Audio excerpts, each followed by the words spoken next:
Babukela emakhaya, ngu-Dr. Cembe lo okhulumako ngifulathela Zimbheke lo la elwandle, ngidela umthakathi. Lotholakala ku-76 18 30 35 noma-ke 7992 0698. Nalokhu sebaqale abantu bakhuluma i-Kaizer Chiefs mina ngiyayifeva, ngiyayilandzela. Ngaba nenhlanhla lokuphela kwenyanga lencane le yenta umsebenzi kwaze wagcina ngisho bani labakhulu be-Kaizer Chiefs bafikile kuye bakhuluma naye. Masikhuluma nje nge-Nedbank, sikhuluma ngento lena semlandweni kube kuthiwa kuyabhalwa ngabe ligama lami liyavela khona. So yekelani nokuphela ukukhomenta ukuthi angisithe i-Kaizer Chiefs, angisithe i-Kaizer Chiefs. I-Kaizer Chiefs naye ehluleka ukubhadala imali ebezomelene ngayo yangayibhadali kunaloyo kwaba nekuqabana noma kwaba nani. Ungabe sesubhizi uyangifaka mina, ngisiwa kaMtawunga mina, ngingu-Dr. Cembe ngilandzela i-Kaizer Chiefs. Uma ngabe isidingo sami sebasibona abantu awuphinde bangibide, ngiyengivayo ngiyosebenza. So lokhu leni kukhulumako nje akungiphathi kahle. Ngifuna ukukhuluma lana ngivele ngichaze ngalo msebenzi, yabona. Leli sisuke sikhuluma ngawo. Mina umsebenzi wami kwelapha abantu. Bhuti, yangisesebhizi ngala nokuthola le ndazi.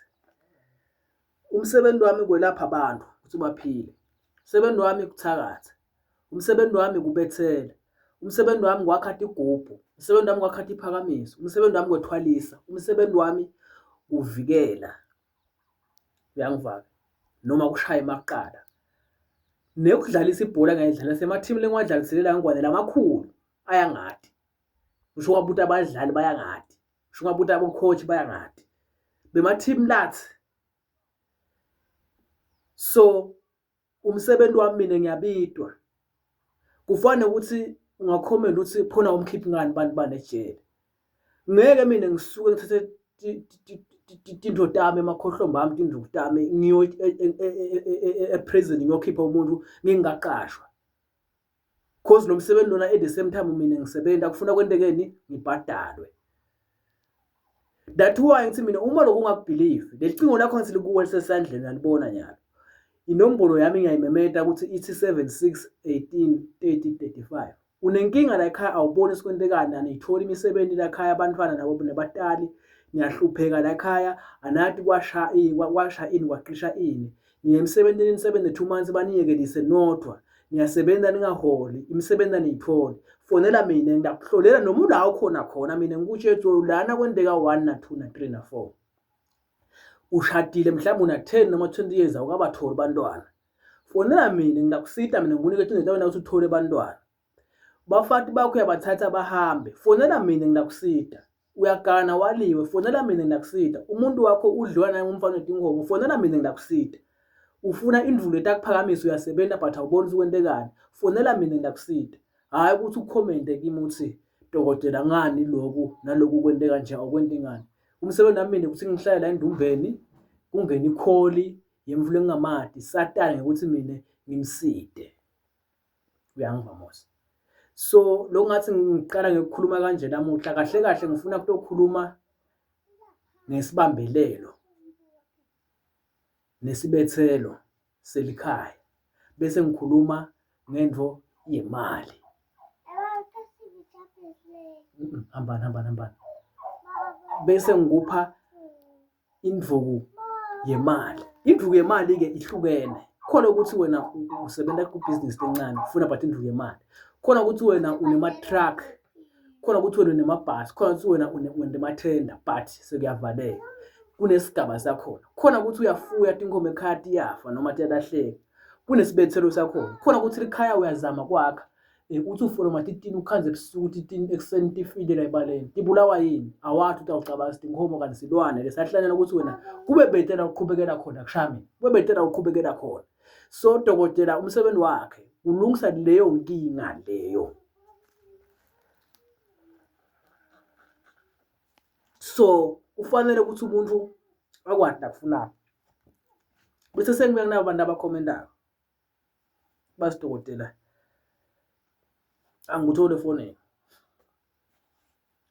Ngawuthi kuwe unemanga lo muntu loyo. Mina efonini ngiyatholakala. Mina ifoni ngiyayibamba 24/7. Kodwa at the same time ngingumuntu nami nginebafathi labathathu.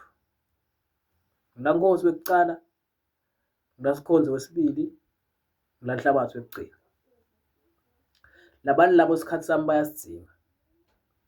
Bese-ke ngiba nebantwana ngeke ngibadalule ukuthi bangaphi. Labantu labo bonke isikhathi sami bayasidinga. Kodwa at the same time isikhathi sami basidinga. Nami libito lwami lithi umuntu ongifunelayo angimnake. Unayo imali ekubhadala ude. Mina umuntu ngiyamnaka. Mina ngiyahamba. Mangabe ukhipha ipassport ngabona ukuthi mina ngihlale ngiyahamba. Kuyenteka mina kufika umuntu omunye afuna indlubu lekuteyona. Ngimtshele ukuthi le ndlubu lena kude. Yiba akube imali engaka ayibeke phansi ngiyahamba nginabuya nini ngiphume ibhoda noma ngibheke eMozambique noma ngibheke eZambia noma ngibhekena eZimbabwe noma ngibheke kuphi. Ngiyolanza ini le ndvuku letawusita ini bantu. Njenganyalo nje timbita lebetselo tikhona tiyabuya. Le ngizabe timbita bengiwile ngiwise ukuthi lesitolo lebengisirenta kwase sekuba nemona ngoba phela kufuna sina urenta into lo muntu orente kuye abone ukuthi usebenza manje labantu labasetshenziswa la khaba nelilaka babese bavusa nemona. So sengisitholile ke manje isitolo lendawo sibhadala sibe nje sami. Ngibe khona timbita letabathutana. Imbita yekuthola abantwana. Imbita nangabe nje nenkinga emtimbeni yengadi. Imbita yashukela ne-BP. Angisho ukuthi le-BP nelishukela ngiyayilapha ngokuqedza. Kodwa ngiyayikwata ukuthi ngikwende ukuthi ungakuhluphi. Ngabe bona isilonda lesingapholi siphole. Uma ngabe esibhedlela bahlale basekhuphule seyehlile ngiyawata ukuthi ngimaintaine ibe kuleso sigaba. Sengumvusa ngikuthi nangabe le ndvukela le ndvodza lo babe ayisashayi noma ayivuki. Siyayiqonzisa. Angabe le mizwa kukhona ukuthi umuntu afe imizwa. Ngabe lo make ufe imizwa akasamva lo babe. Noma lo baba ngathi uyamthinza. Kungende kulutho. Siyayibuyisa leyo mizwa ngoba nayo le mizwa iyavalwa yiloyo. Uma ngabe uthi ubambe bantwana, uthi labo 2 months 3 months balahleke. Siyakwati ukusilungisa leso simo ngoba nako kungumoya. Kuyenteka naloko. Noma umfana sowutelwe umtimba wakho ungagcini unjanjanyana. Siyakwati ukuthi sikulungise lokho. Sekunalabantu labasibona mina ngithombanga. Umntwana nje ngimthole. Siyakulungisa lokho ihlukile le mbita yakhona. Excuse.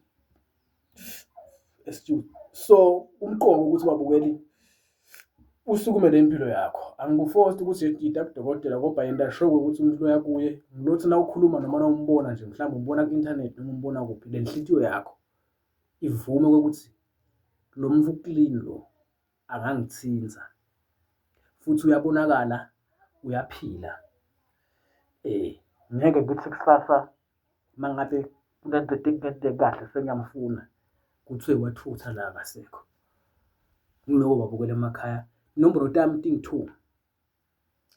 Kodwa ku WhatsApp mangabe ufuna uWhatsApp phela ungithola ku +2 7 6 333 sorry +2 7 6 0 333 98 21.